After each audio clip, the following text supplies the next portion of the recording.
I didn't realize I'd been cropped out of my own family until my cousin posted the photo. It was a sunny afternoon, one of those forced happy family lunches at a lakeside restaurant that I paid for like usual. The caption read, "Love my people. Couldn't ask for a better support system." Everyone was there. My mom, dad, my sister Anna, her husband, their daughter Lily, and my aunt and uncle. I remembered the exact moment the photo was taken. I was standing right next to Anna, but in the post, I was gone. At first I thought it was a mistake, maybe a filter glitch. Maybe she posted the wrong version. So I messaged my cousin and asked, "Hey, weird Q, was there another version of that family pic? I thought I was in it." She didn't reply, but 5 minutes later, the post disappeared. And then, 5 more minutes after that, a new version appeared with the same exact caption. Same lighting, same everyone. Still no me. That was the moment I realized I had finally become what they always treated me like. An outsider. You wouldn't know it from the way I used to bend myself in half for them. I'm the oldest daughter, the fixer, the one who stayed when Dad had his second heart attack and Anna couldn't handle the hospital, the one who skipped a work conference to pick Lily up when my sister was too tired, the one who paid for Mom's medication when insurance lapsed, the one who co-signed a loan for Anna's car when her credit was shot from too much online shopping. The same car she used to drive right past my place without so much as a honk. I've been the family's human safety net for over 15 years. I never expected a parade or a thank you card. But being erased? Being literally removed from a moment I paid for? That gutted me. I asked Anna about it. Just sent a text, calm as I could manage. "Hey, saw the pic. Did I blink or something?" She left me on read. Then the next day, she sent a message. Just 6 words. "You're making everything about yourself." It was like ice water down my back. I didn't respond. I didn't know how to. I thought about everything I had done quietly, always quietly, to make their lives easier. The rent I floated when Anna lost her job. The groceries I dropped off without asking. The tutoring I paid for when Lily struggled in school. And the one time I asked for a little acknowledgement, I became the villain. A week later, Mom called. Not to check on me. Not to ask why I'd been quiet. She needed help with the electric bill. Again, I paused. For the first time, I didn't rush to say yes. I asked, "What happened to the money I sent last month?" Silence. Then a sharp inhale. "I guess we'll ask Anna next time," she snapped. She always picks up. That was a lie. Anna hadn't paid a bill in years. But I didn't argue. I just said, "Okay," and hung up. The next day, Anna posted a story of Lily at a theme park. Front row, new stroller, matching mother-daughter t-shirts. #, blessed. I realized I was funding their fun while skipping my own dental cleanings to make ends meet. It had been building for years, but that was the day it cracked. That was the day I realized they didn't love me. They loved what I gave them. And once I stopped giving, I disappeared. But I wasn't going to disappear quietly. They wanted me invisible? Fine. But I was going to take every ounce of my support with me. And I was going to make sure they felt it. I didn't make a scene. I didn't write a dramatic goodbye post or send a lengthy message telling them how they hurt me. I just stopped. I stopped sending money. I stopped answering calls. I stopped saying yes out of muscle memory. At first, they didn't notice. Or maybe they noticed, but assumed I was going through a mood. I've had moods before, those little pockets of exhaustion after picking up the weight of everyone else's chaos. I'd retreat for a week, maybe 2, and by the time I returned, everything would be exactly the same. No one would ask where I'd been. No one would say thank you for coming back. But this time was different, because this time I didn't come back. 3 weeks after the family photo incident, Anna called. I almost didn't pick up. But something in me wanted to hear her voice to confirm the resentment I'd spent years swallowing was real, not imagined. "Hey," she said, too casually. "Mom said you've been acting weird?" I could hear Lily in the background, asking for a snack.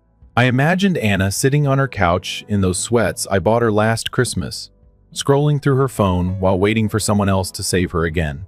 "I'm fine," I said. "Just busy." She scoffed. "Too busy for your family?"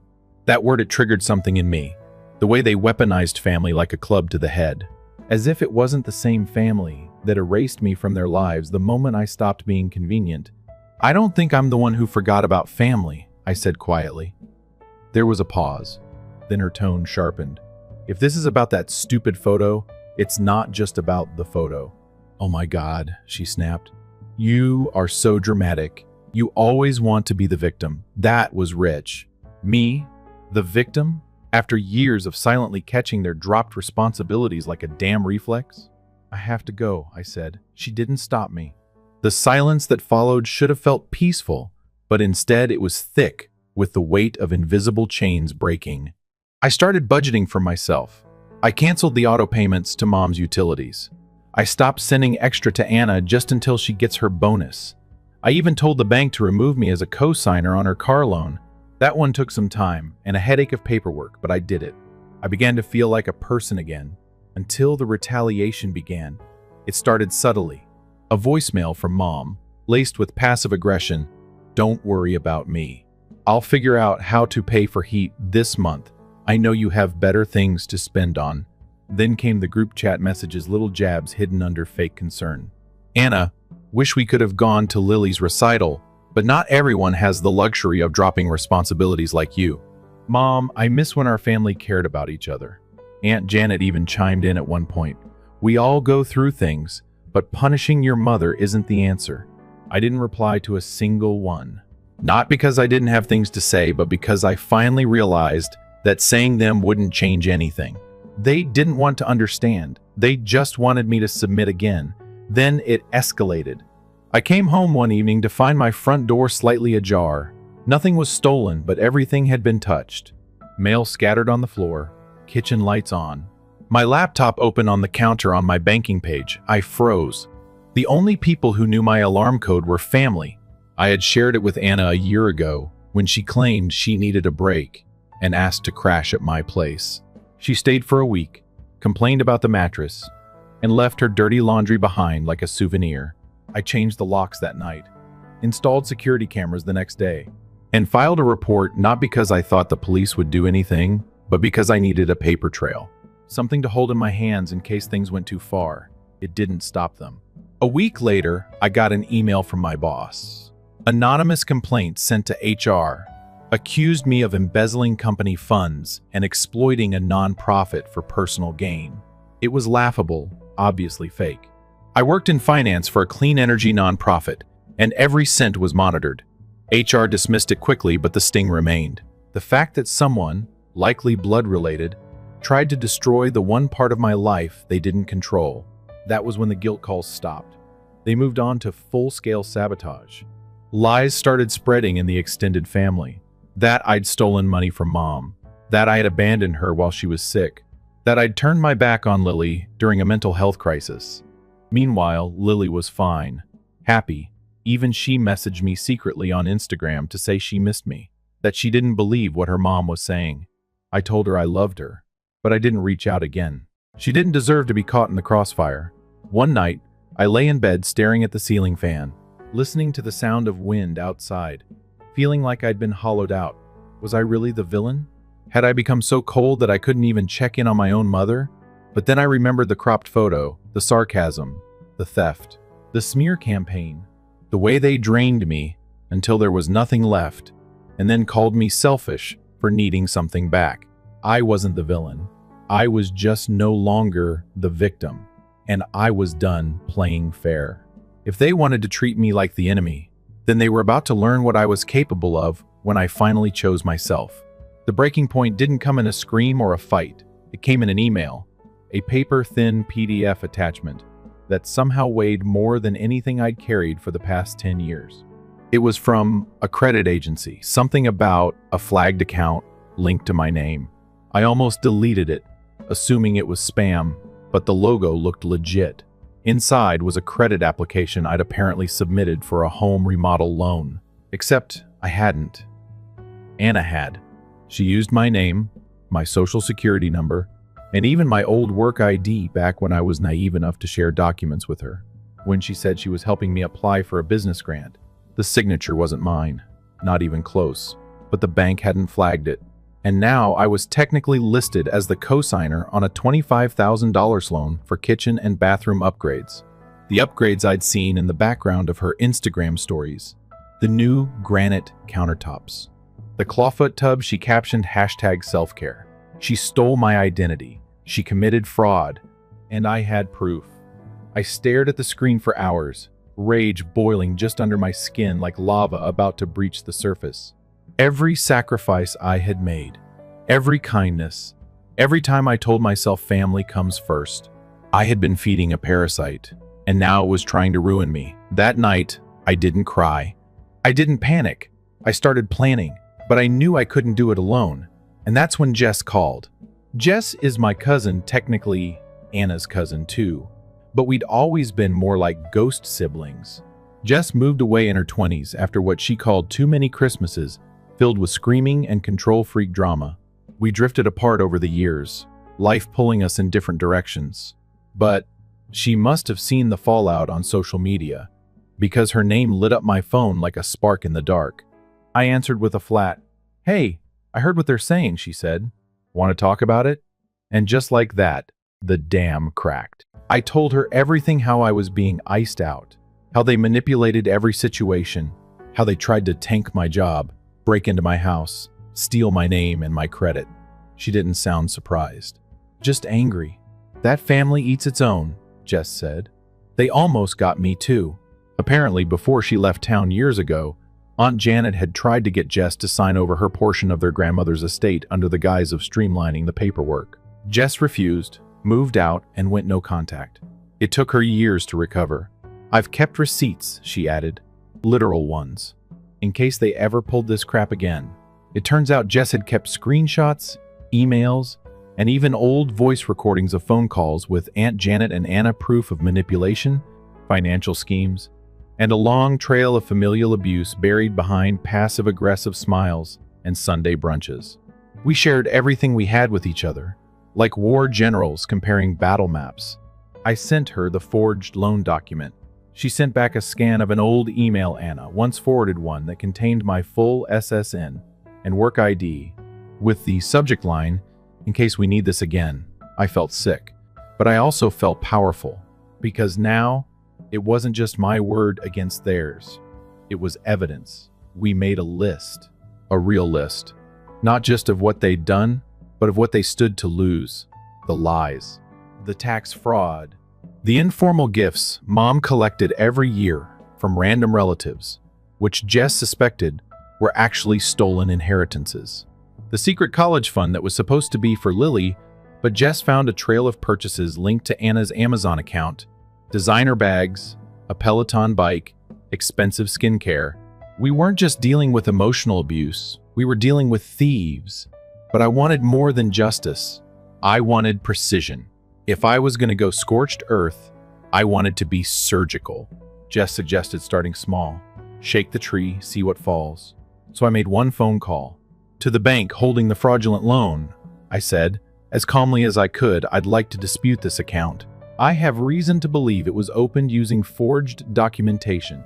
The rep asked a few security questions, which I answered with robotic clarity. They froze the account that afternoon.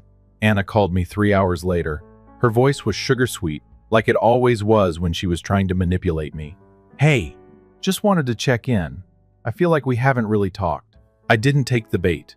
"You opened a loan in my name, Anna." She went quiet. Not the usual faux shocked gasp, actual silence. The kind of silence that confirms guilt louder than any scream. "I don't know what you're talking about," she finally said. "I have the paperwork, the IP address, even the forwarding email you used." Still silence. Then she hung up. I stared at my phone for a full minute.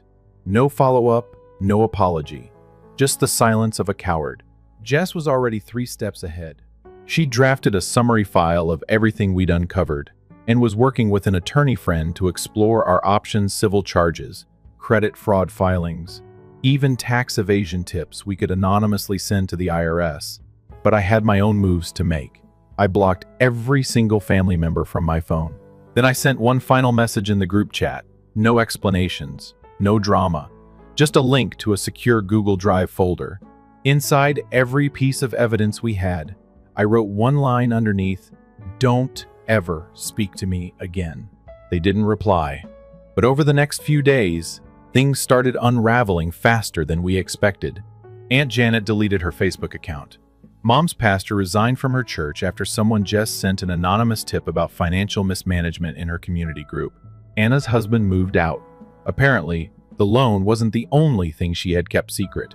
Jess and I found out she'd been skimming money from Lily's fundraiser at school, transferring it into her personal PayPal. She didn't just dig her own grave. She handed me the shovel, and I wasn't done yet, because I still had the one thing they feared more than exposure: indifference. I wasn't going to scream. I wasn't going to fight. I was going to cut them out so cleanly it would feel like amputation. Because I didn't need closure, I needed freedom.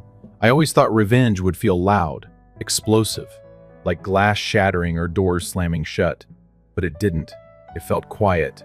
Quiet like turning off the faucet after years of letting it drip. Quiet like deleting a contact without hesitation. Quiet like watching a house burn down from across the street and realizing you don't feel the urge to run in. It started with Anna. The loan was officially marked as fraudulent by the bank, thanks to Jess's attorney friend walking me through the dispute process. Once the account was flagged, it triggered an automatic review across Anna's entire credit history. Turns out, she'd been using variations of my information for years, just small things at first. Emergency contacts, backup verifications, the little details most people overlook. But once her record got reviewed and her flagged activity hit a certain threshold, the bank reported her to the police. She wasn't arrested, at least not right away, but her accounts were frozen. Her mommy influencer side hustle tanked overnight. No more luxury hauls. No more gifted partnerships. She posted a vague Instagram story white text on black background, the digital sign of a personal apocalypse. Taking a break. Mental health matters. Yeah, so does consent. And identity theft. Then came Mom. She didn't go quietly. When she realized her utility bills were overdue and her bank account was short because I'd finally pulled my name off everything, she called me. I didn't answer, so she called from a different number. This time I picked up. I don't know why. Maybe to hear the meltdown. Maybe because some part of me still needed to hear her admit it. "You're letting your own mother freeze in her house?" she snapped. "No, hello. I'm letting a grown woman pay her own bills," I said flatly. "I gave you life. And I gave you groceries, rent, medications, and silence. For 20 years. We're even." "You think you're better than us now?" she hissed. "With your job and your little condo and your boundaries?" "No," I said, my voice like glass. "I think I'm finally done drowning in guilt for not letting you bury me alive." Then I hung up, blocked her. And for the first time in years, I didn't feel that rush of anxiety. No heat in my chest. No trembling hands. Just peace. But the real showstopper came 2 days later, when Jess's IRS tip finally made impact. Apparently, Aunt Janet had been funneling family gift money through a separate business account she never reported. It was a whole web of financial manipulation, inheritances that never made it to intended recipients. Checks lost in the mail, funds from our grandmother's estate that mysteriously disappeared. Now she was being audited. Her husband filed for separation that same week. Jess sent me a screenshot of Aunt Janet's prayer request post in a local church Facebook group. "Please pray for strength in this time of unjust persecution." Persecution, huh? Funny how truth feels like persecution when you're not used to accountability. But the moment that almost made me cry, actually cry, was Lily. She emailed me. Not a DM, not a story reply. A real email. She said she knew about the money. That she overheard Anna yelling at her husband about the loan being frozen, and that she finally realized her mom had been lying to her for years. "I didn't believe her when she said you didn't care. I always knew you did. You were the only adult in my life who saw me." I read that line over and over again. I hadn't replied. Not yet. Not because I didn't want to, but because I needed time to figure out what kind of relationship, if any, I could have with someone still inside that orbit, still attached to the web I had just escaped. And then came the final straw. I got an invitation, not a wedding, not a birthday, an intervention. They sent me a group email: Mom, Anna, Aunt Janet, even a few extended cousins who hadn't spoken to me in years. Subject line: Family Healing Circle. I almost laughed out loud. They wanted to restore unity. They wanted to find grace. They wanted me to sit down in a rented church basement and let them perform the emotional equivalent of a hostage negotiation, where I apologize for finally saying no, and they pretend to forgive me for not being a doormat. I didn't reply, but Jess did. From her personal email, she sent back a link, a Dropbox folder containing every document we had, every receipt, every email, every screenshot of manipulation, fraud, and abuse. She titled it, "The Healing You Asked For." Then she ended the message with one line, "She doesn't owe you closure, just consequences." That was when the house of cards collapsed. The group chat went silent. Mom deleted her account. Anna posted a cryptic TikTok about learning to let go of toxic people. The irony nearly killed me. Aunt Janet unfriended Jess on every platform. And me, I went for a walk, just a simple walk around the block. The air smelled like summer was finally ending. The leaves were turning. Everything felt like a metaphor. I passed by the bakery I used to window shop but never go into because I always told myself I needed to save the money just in case. Anna needed help again. This time, I walked in. I bought myself a cupcake.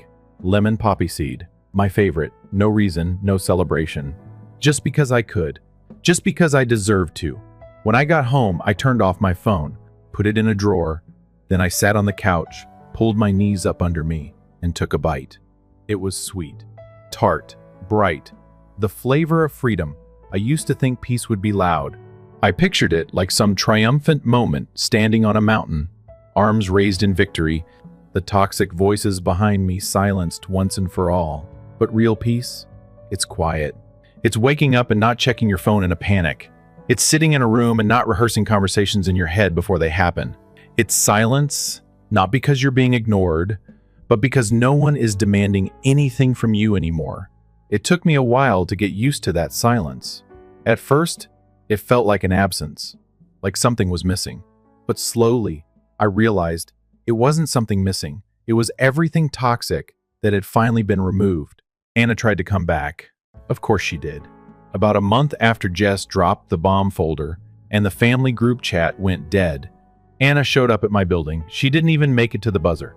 My security cameras caught her standing outside the gate in yoga pants and sunglasses, holding what looked like a Starbucks cup and a weirdly forced smile. She didn't ring. She just waited. I didn't go down. She sent a single text, "Can we talk? Please?" I didn't reply, not out of pettiness, but because the woman standing at my gate wasn't my sister. She was the version of her that existed when she needed something. The performative, apologetic one. The "I'm sorry you feel that way" version. The one that came with strings so thin you didn't see them until they wrapped around your throat. I watched her from my window for 20 minutes until she finally gave up and left. 2 days later, Mom called, not to apologize, not really, just to test the waters. Her voice was soft, rehearsed. The way she used to talk to church friends when trying to borrow something. "We've all said things we didn't mean," she began.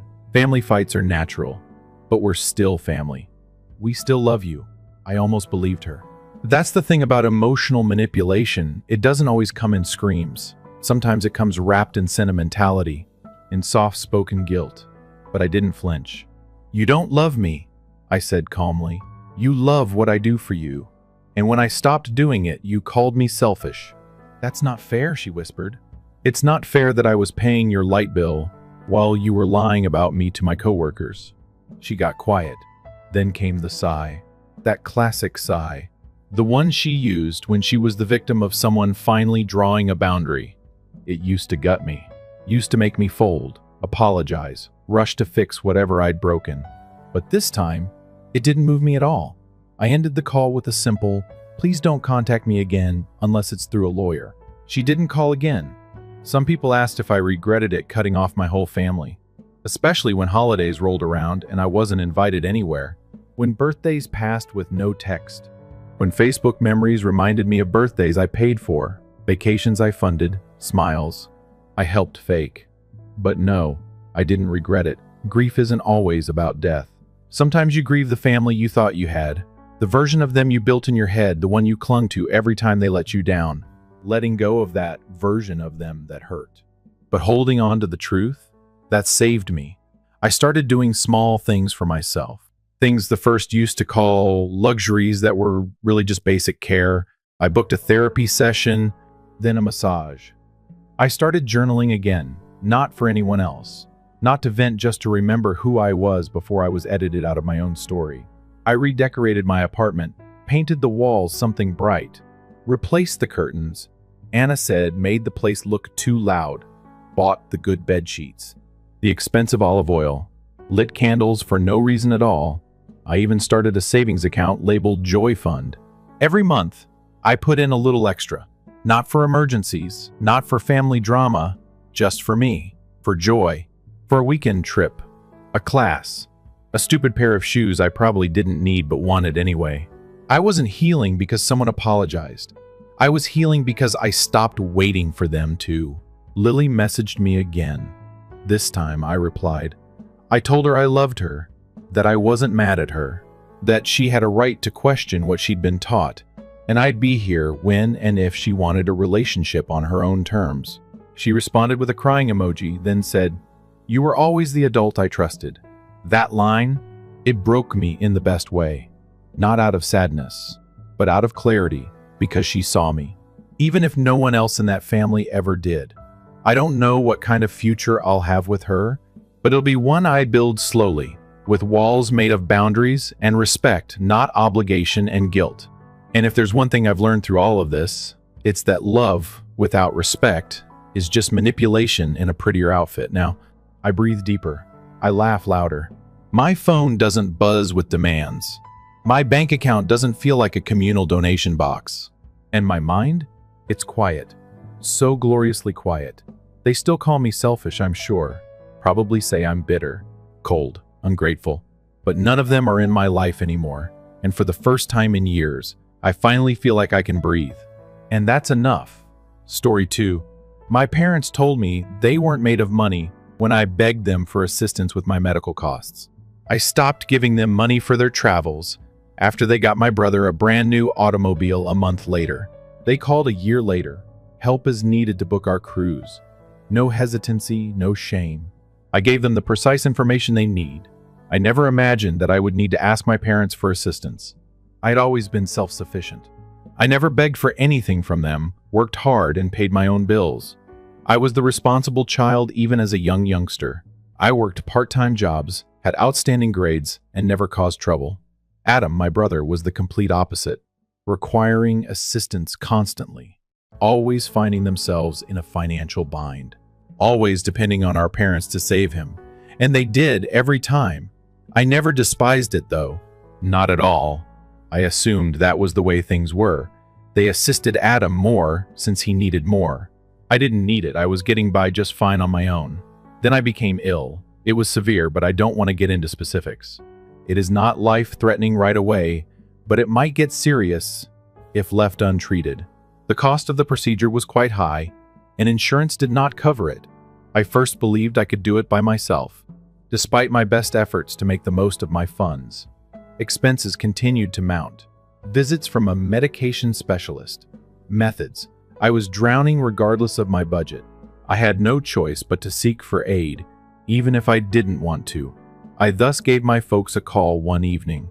As usual, Mom responded with tears in her eyes. "Rachel, my dear, you haven't phoned in a long time. How is work going?" I clutched my phone and gulped. "In fact, I wanted to discuss something significant with you." "Oh," I inhaled. "I've been juggling some health issues. The bills were really painful. Would it be possible for you to assist me in some way?" Quiet. Then a little chuckle. "We're not made of money, Rachel, honey." My stomach dropped. "Yes, I simply do. You're an adult, my dear." She cut me off. "These things are meant to be handled by you alone." I tightened my jaw. "I have, but this isn't the same. This is no little outlay of funds. I'm having trouble." Mom sighed, as if she was worn out by this discussion. "We put a lot of effort into getting here, Rachel. We are not in a position to simply distribute funds." I parted my lips and then shut them. I was at a loss for words. It was the first time I had ever asked them for money, not for anything, not for rent, nor for college. And now they were behaving as though I was being irrational when I actually needed them. "All right," I answered sternly. "I get it." Her voice was one of relief. "Excellent. I assumed you would handle this with maturity.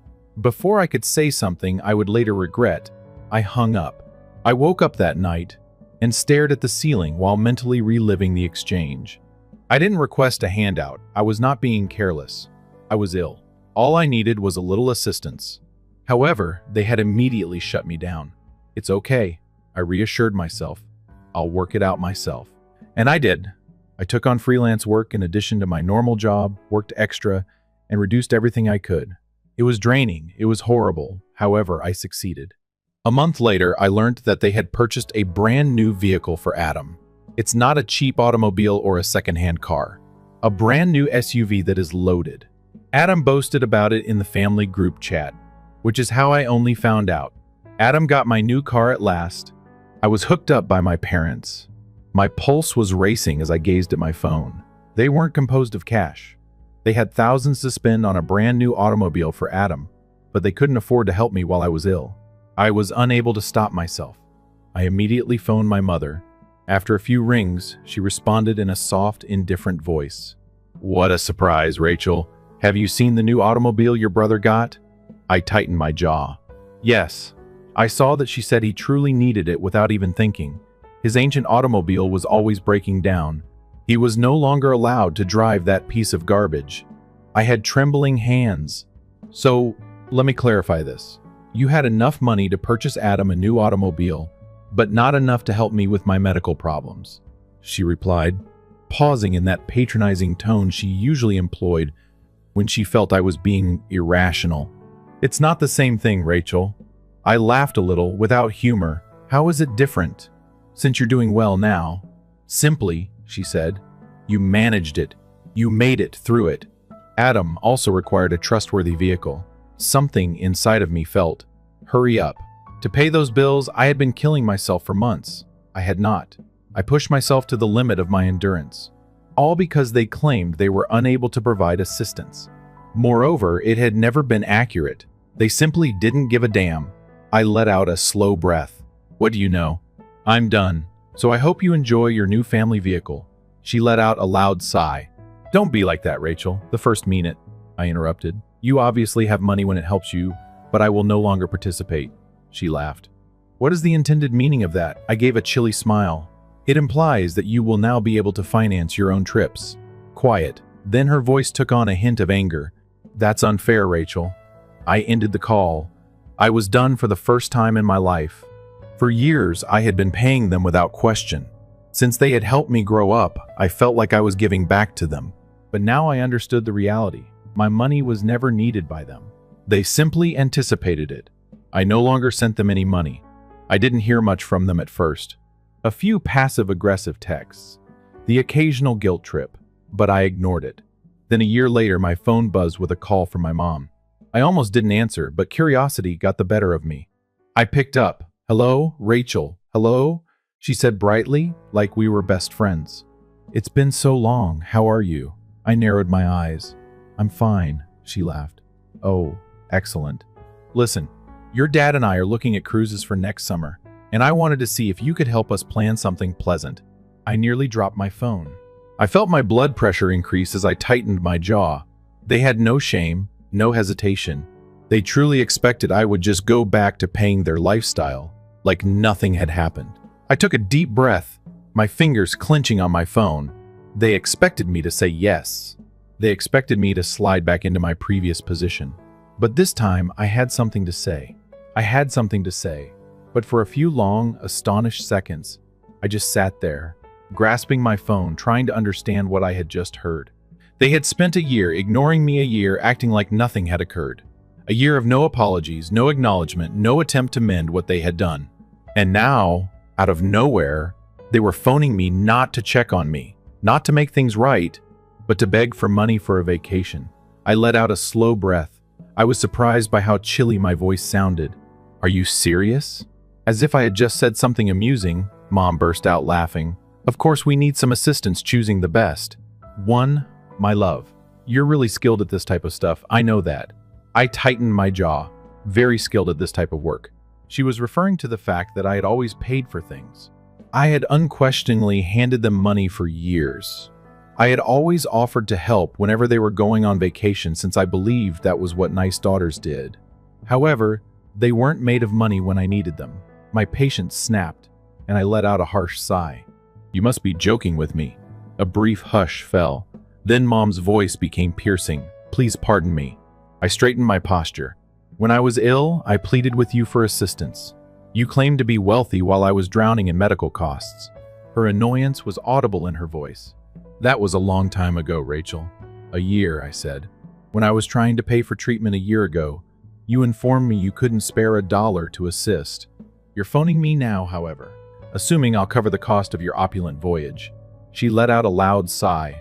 "That isn't the case." "Oh, really?" I lost my temper. "What is it like then?" "From my vantage point, it appears like you didn't give a damn about me unless I was giving you cash." Her tone became stern. "Rachel, we are your parents.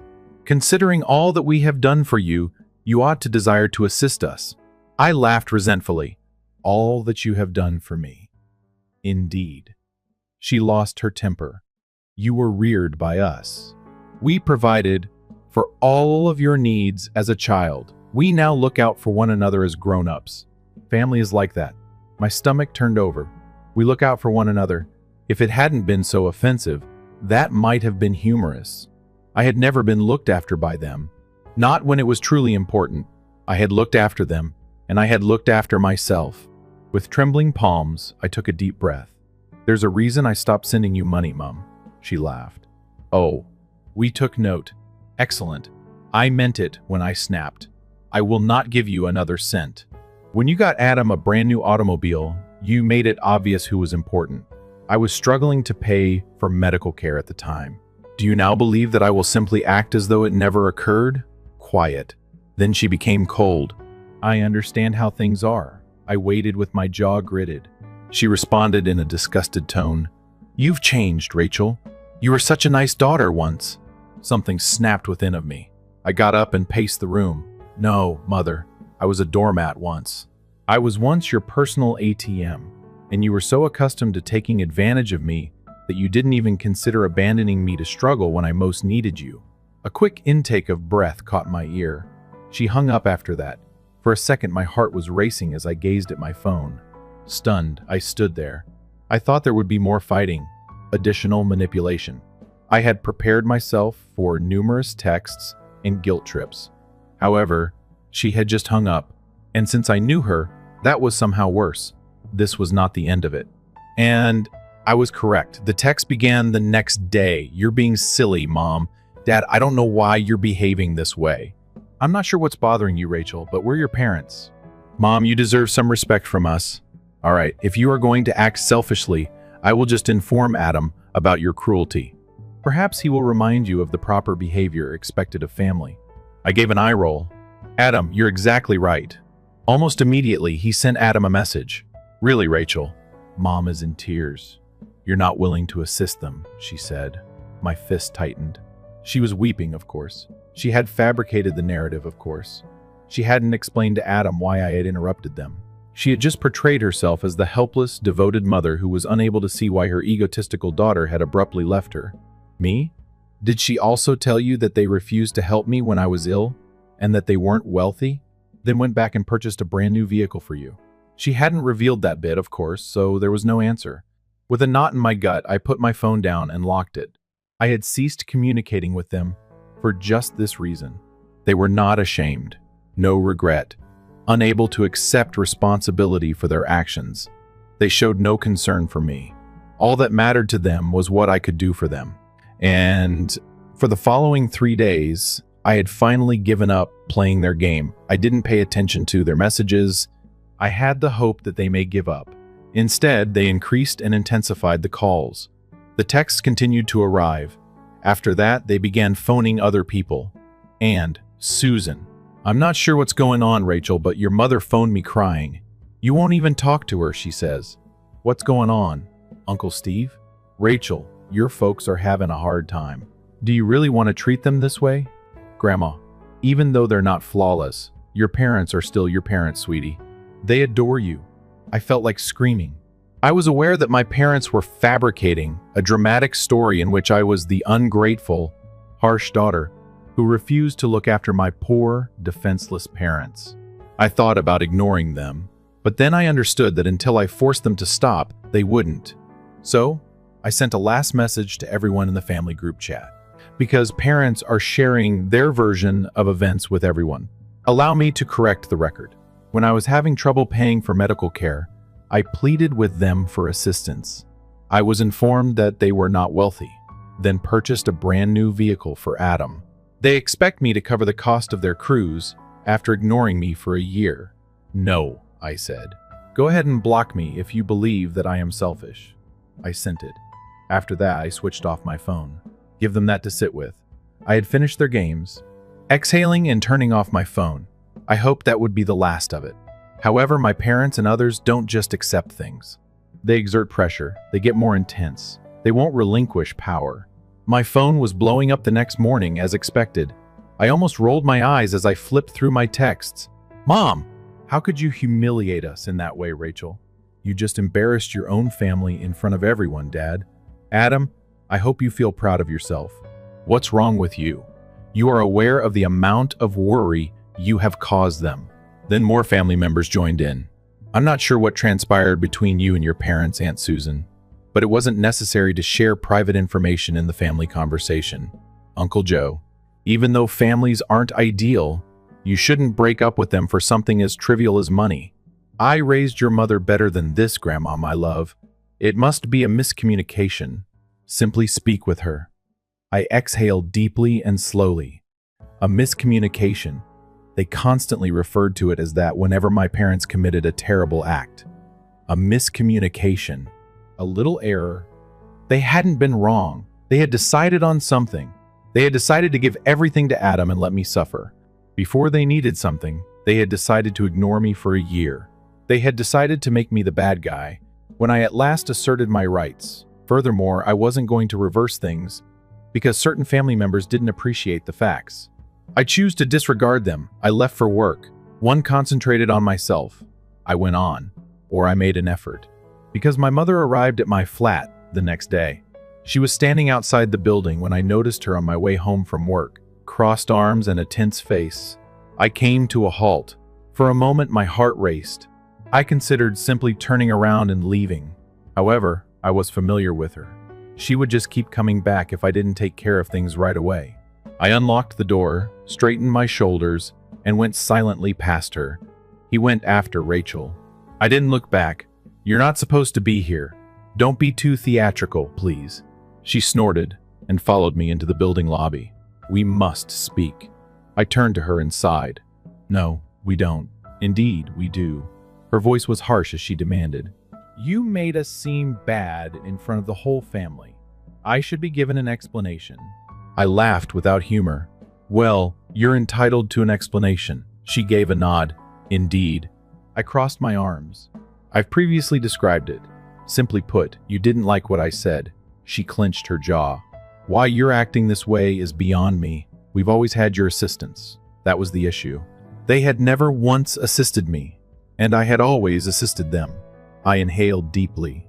Long ago, you showed me where I stood. I was sick, Mom. I was having trouble. You informed me that you were unable to provide assistance, then purchased a brand new vehicle for Adam. Her expression stiffened. He required it. I did not require life-saving therapy, and I clenched my fist. She opened her mouth a little, as though she had never thought of that before. Then she changed her face. I could tell what was about to happen when her stance altered. The journey of guilt. The true motive for her visit. There's nowhere else for me to go. Her voice was quieter now, as if I was meant to feel sorry for her. Rachel, your father and I are having a hard time. I gazed at her. I have no problem with it. She blinked. What? In order to prevent her from pretending she didn't hear me, I repeated slowly. I have no problem with it, she laughed. I am your mother, Rachel, and I was meant to have you. I lost my temper. But you abandoned me just when I needed you. She was aware that she was losing control of the conversation. Her tone became icy. That's it then? Are you simply ignoring your own parents? Without flinching, I looked her in the eye. No, Mother. The way you treated me is exactly how I'm treating you. Her nose wrinkled. This is something you will regret. No, comes certain final, I said. I won't. After that, I turned back and left. For a few seconds, she waited there, presumably waiting for me to change my mind and turn around. I didn't. After entering my flat, I took out my phone and dialed security when I heard her knock again a minute later. "Hello there, I have a trespasser outside my flat. I want them taken off."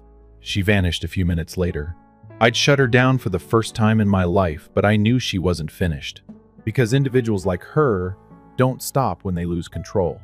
They intensified their efforts, and I suspected she was going to go beyond. I thought it would stop when I called security on her, but it didn't. My phone kept ringing the next day. Unknown and blocked numbers. There were numbers I didn't recognize, but I knew exactly who they belonged to. I paid them all no attention. Then the messages began. "I'm shocked that you did that to me, Mom. Your mommy is me. You are ashamed, Dad. Adam, we brought you up better than this. Whoa. In fact, you're crazy. You caused Mom to cry all night long. Mom. All right. You're unwilling to assist me. Simply state that. But when you need anything, don't come running back. Mom. Rachel, you're going to regret this." Weary, I gazed at my phone. She was blocked by me. I had interrupted them. I couldn't recall how many times I had told them. She couldn't let it go, though. She still thought she was in charge of me. I pretended not to care and placed my phone on quiet, but I knew deep down that this wasn't the end of it. And I was correct, since she arrived at my workplace the next day. My boss approached me in the midst of my shift and appeared uneasy. Carefully, she murmured, "Hey, Rachel, a woman at the front desk is requesting you. She claims to be your mother." I took a deep breath and closed my eyes. "She isn't here to see me, of course." Flatly, I replied. "Her purpose is to create a stir." My boss gave a nod. "Do you want me to take care of it?" I remained in the rear. As my boss went to deal with her, my heart was racing. From the front, I could hear voices that were muffled. "My mom is acting as devastated as she can. I simply cannot comprehend her motivation for doing this." Everyone could hear what she was saying. "She treats me this way because I reared her." My fist tightened. He was acting like the victim. "All right." My boss came back a few minutes later and shook her head. She went out. I let out a sigh of relief. "Thank you." He looked at me. "Are you all right?" I gritted my teeth. "Yes. I'm simply fed up with this." She understood and nodded. "If she returns, let me know. If necessary, we will prohibit her from the premises." I received another message that evening. "I'm not sure why you're treating me this way, Mom. Your mommy is me. I'm worthy of better." I didn't respond. My phone rang the next morning. My landlord was the one. Carefully, he murmured, "Rachel, I just got a call from your mom." My stomach dropped. "What?" "Your lease was the subject of her inquiry. He stated she mentioned she was worried about your financial stability and needed to know when you were renewing." My breath came out sharply. "You probably didn't say anything to her." "Obviously not." "Oh," he said, "I simply wanted to let you know." I tightened my jaw. "Tell her nothing if she calls again. And contact the cops if she comes here." "I get it."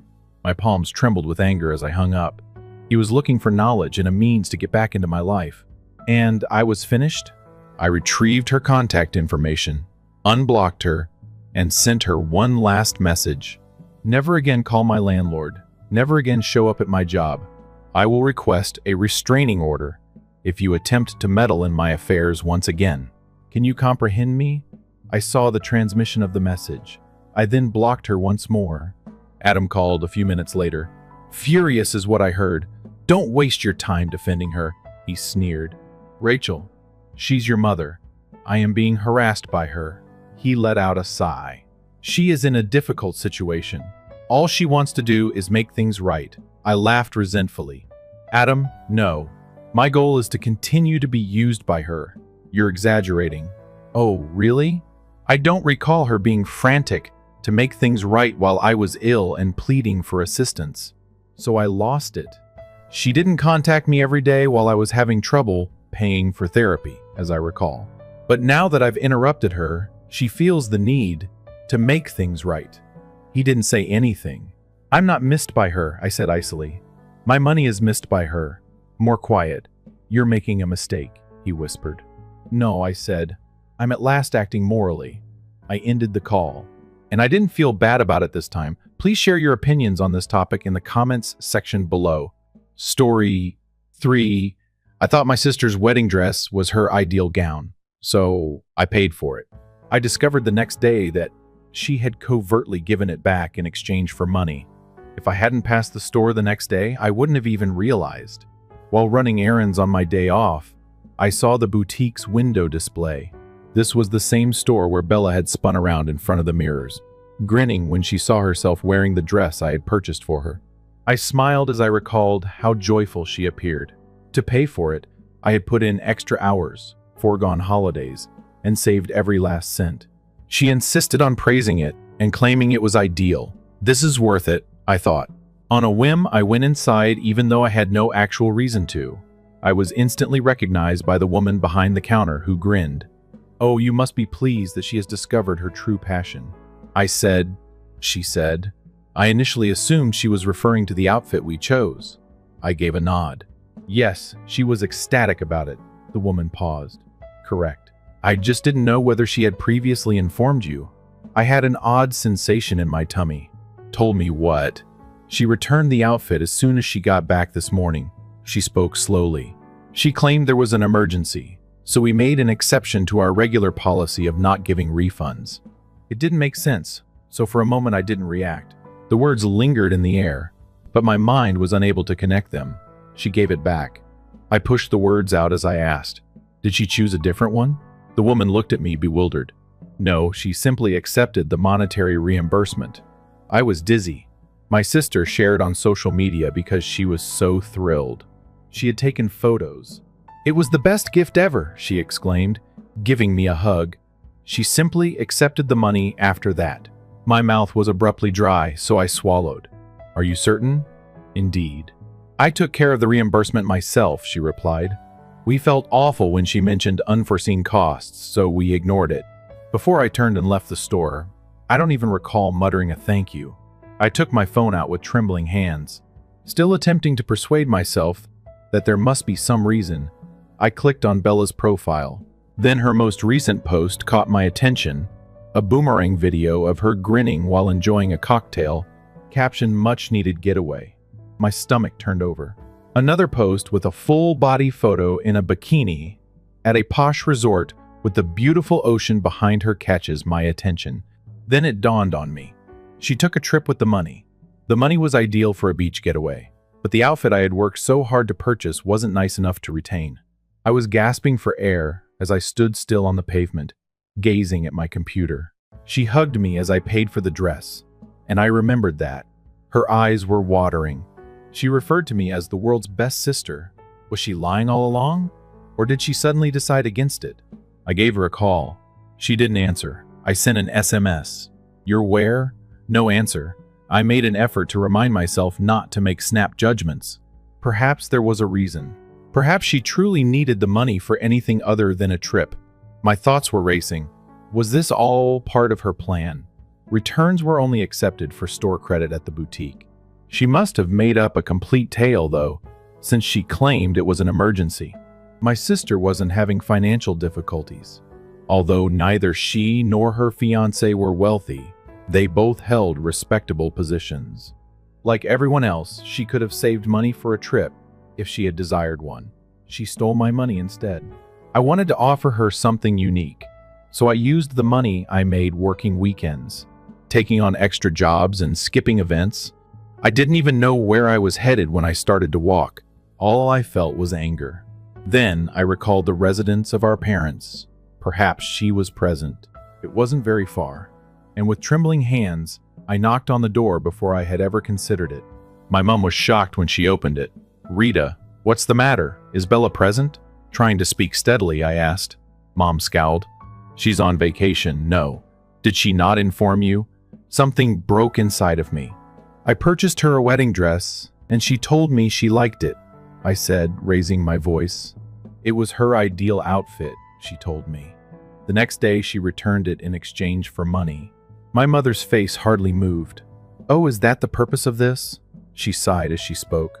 She did make reference to having second thoughts. She didn't reconsider. My voice trembled as I spoke. She grabbed the money and went on vacation with it. Mom regarded me with disapproval, as if I were exaggerating. "It's not a huge thing, Rita. She required a rest." What I was hearing was unbelievable. "That outfit was paid for by me," I said, raising my voice. "I put in extra hours. She merely skipped trips while I did, tossed it aside as if it had no significance. My mother gestured. She didn't discard it. She did something else with the money. Rita, it's her wedding. Right now, she has a lot on her plate. I had the feeling that something was falling apart inside of me. I had been trying my hardest to be the good sister for years. I was there for Bella whenever she needed assistance. Her rent was low. I talked about it. If she desired something that was beyond of her price range, I managed. And each time I reminded myself that this is what families do. However, this was no trivial matter. She was lying. She gave me a direct glance. She stole it for herself as if it were nothing after letting me waste my hard-earned money. My mother was suddenly behaving as though I was the one causing a commotion. I gave a trembling breath. She didn't require a respite. My voice was quiet as I said, I was the simplest method for her to receive the free money she needed. Mom folded her arms. Avoid being theatrical. Is it dramatic? I almost laughed when I heard the word. I gave her a glance. Then in my childhood home, where I was constantly reminded to help, share, and prioritize family. However, family was never the focus. Was it? It has to do with Bella. Bella had always been the focus. With my heart racing, I retreated a step. I'm finished. My voice became softer as I said. Mom looked at me incredulously. What are you saying? I took a swallow. I'm done being her personal bank, really. I'm tired of being exploited. She opened her lips to answer, but before I could hear her apology, I turned and left. My phone was buzzing as I climbed into my car. Bella texted. At last. Perhaps she wanted to express herself. I took it open. Hello, is it possible for you to cover my hair and nails for the wedding? I'll reimburse you later. A happy expression. For the first time in my life, I ignored her after staring at the message and clenching my fingers around my phone. I gripped the wheel so firmly that my knuckles hurt as I drove silently home. My thoughts kept going over everything that had just transpired, including the social media post and the reimbursement, and my heart was still pounding. My mother dismissed it as if it didn't exist. Then Bella texted me to ask for more. I wasn't shocked at all. The worst thing could have been that. After parking, I spent a considerable amount of time sitting in my car and gazing at my phone.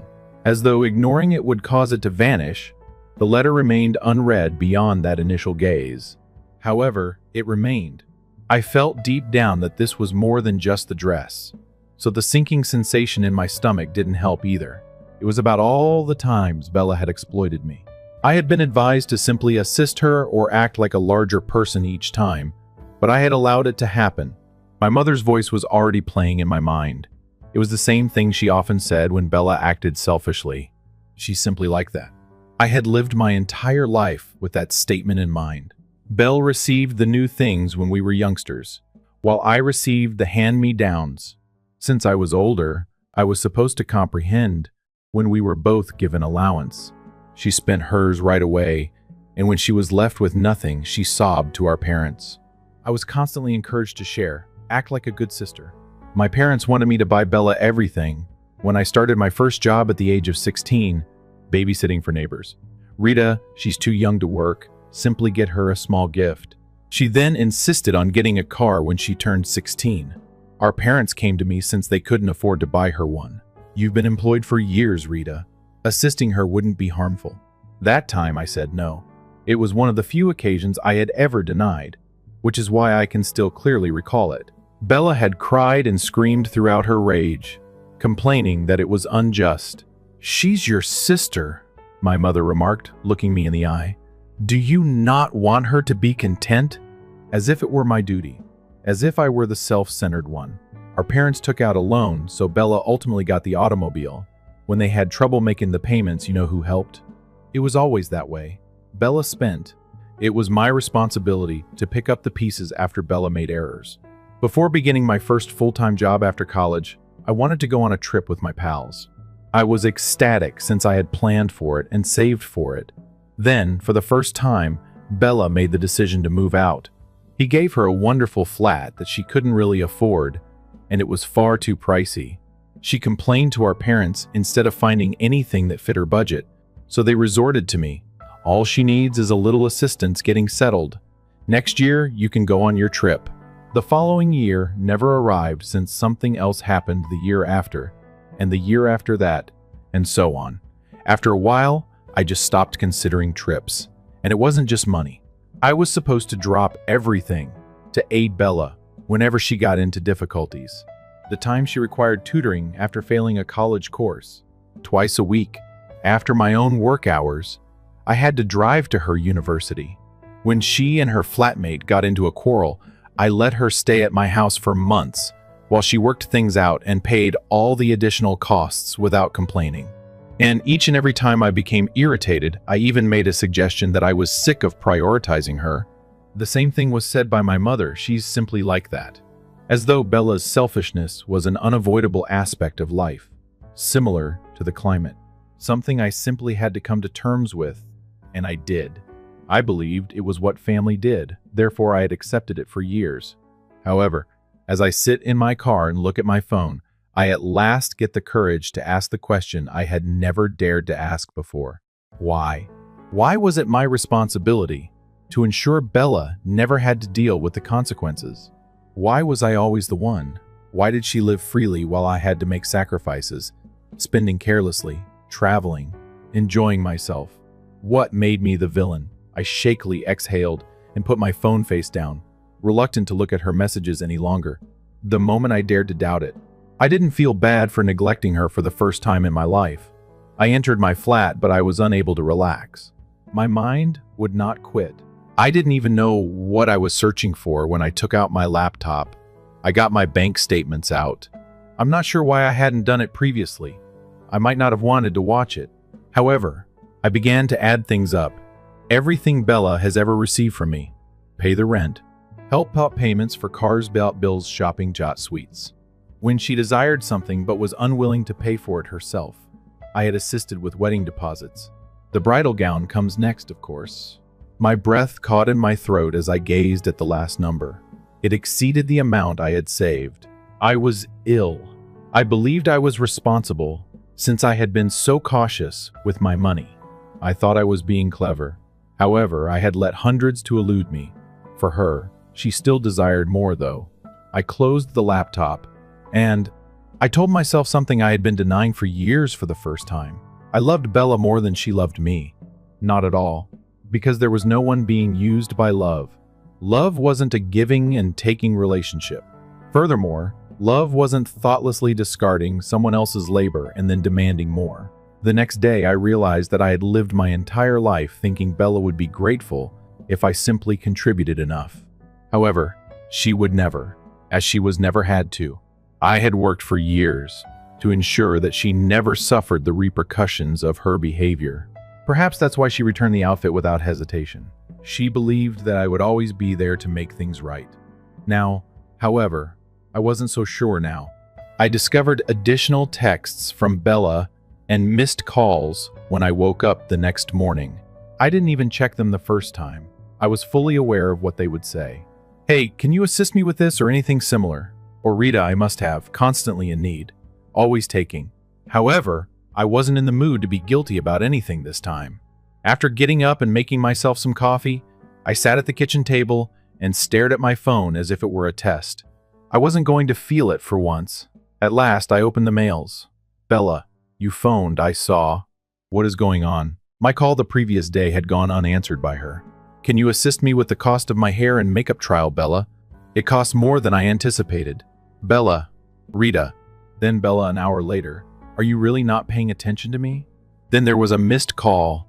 Then there was another message. Why are you acting this way, Bella?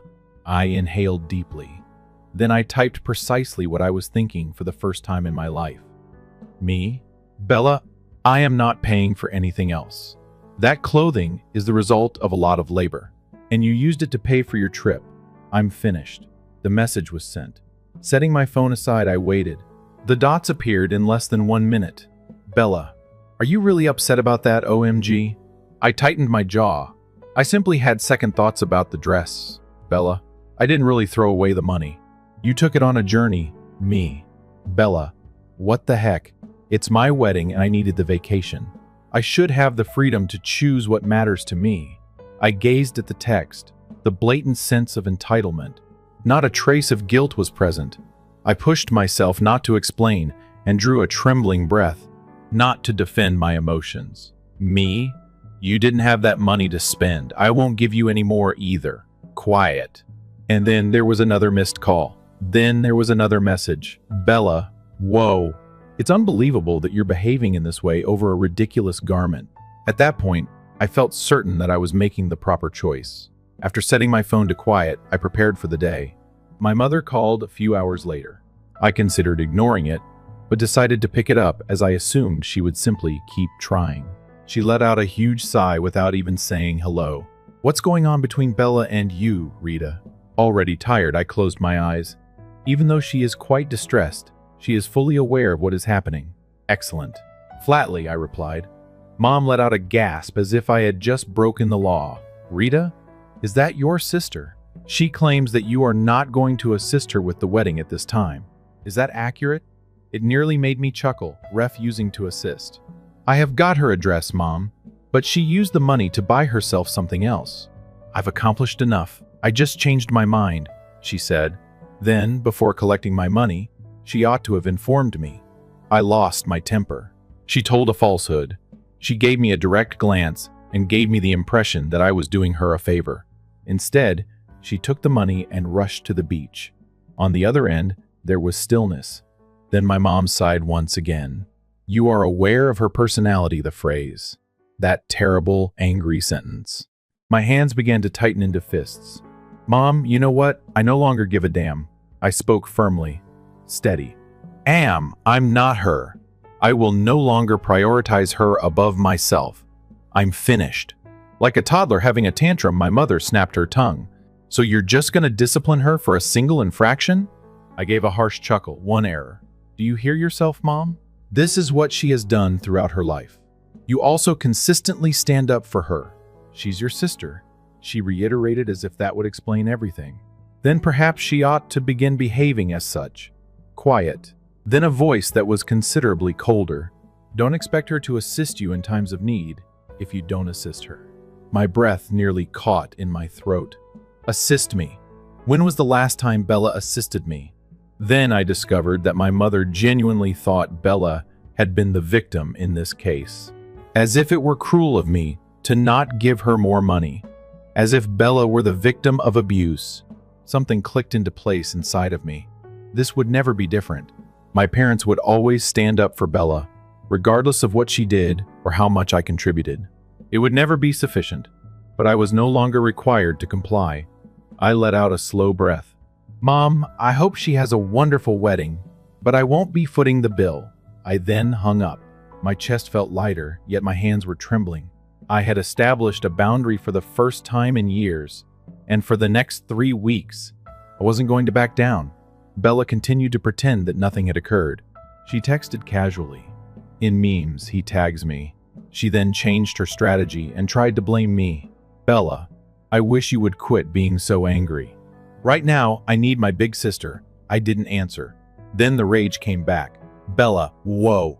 Is it true that you don't give a damn about me? I haven't replied yet. Then he completely gave up trying. My parents also stopped making calls. Even though they didn't like me, I decided to stop trying to win their acceptance. I had dedicated my life to demonstrating my love for Bella. However, love isn't exploiting someone. Love doesn't involve manipulation or unappreciative demands for sacrifice. I wasn't going to feel terrible about finally selecting myself, and I wasn't the bad guy for saying no. I was surprised at how long the stillness lasted. Bella didn't text me again for weeks. Neither did my parents call. At first, it seemed odd, like waiting for a storm that never materialized. I'm not going to lie. I came very close to reaching out at times. I had spent so many years acting like the responsible sister, the one who made things right, not because I felt bad. The person who cleaned up the mess. However, I told myself that I wasn't the one who created the mess, and I wasn't going to clean it up this time.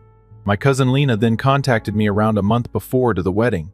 She abruptly phoned me, her voice low as if she were going to reveal some great secret. Is it true that you are no longer assisting with the wedding? She inquired. I reclined on my sofa. Where did you hear that? Your mother, she said. She has been telling everyone that Bella is being punished by you because of a trivial miscommunication. I squeezed the bridge of my nose and sighed. I'm not punishing her, of course. I just decided I'm not going to be used anymore, I said. Lena was silent for a while. Then she laughed a bit. To be honest, well done. I was surprised by it. I acknowledge that you were the first to mention that. She responded, Oh, trust me. It's not only you who thinks it. Bella, there's always been a while. Your parents' constant justifications for her just keep people silent. I was torn between feeling annoyed and validated. What's happening then? I inquired. You're phoning, but why? Lena said, I thought you'd want to know, after hesitating. Something is going wrong with Bella's wedding. I blinked. What are you saying? Well, Lena remarked, and her laughter was almost audible to me. It turns out that there isn't much money left over for the wedding itself when all of your wedding funds are used for a trip. I straightened my posture. Everything had to be downgraded by her. Lena went on. Instead of using the elegant location she reserved, she is holding it at a random banquet hall. Due to her late payments, half of the suppliers left. And the new clothing, too. It appears to be off the rack in a department shop. A gradual, uncanny sensation descended upon me. It didn't exactly make me happy, but it also didn't make me sad. Bella was, for once, dealing with the inevitable fallout from her own behavior, and I was unable to stop it. Lena's voice became softer. What's the best part? The dress refund was discovered by her fiancé. Lena remarked. I stalled how she slipped up. Joked that she had at least gained something pleasant from the trip. I let out a harsh sigh, and Lena said, That sounds just like Bella, and he's angry. I'm like, extremely angry. It seems that he believed the clothing held sentimental value for her. She became defensive when he questioned why she hadn't at least told him about it. You are aware of Bella's personality. She is unable to acknowledge her mistakes. I gave myself a nod. Yes, that seemed rather accurate. Lena said, She tried to spin it like you were overreacting. However, as soon as he learned that you had paid for it and that she had stolen the money, he fled to the beach. He lost it. I arched an eyebrow. Is he still getting married to her? Lena let out a sigh.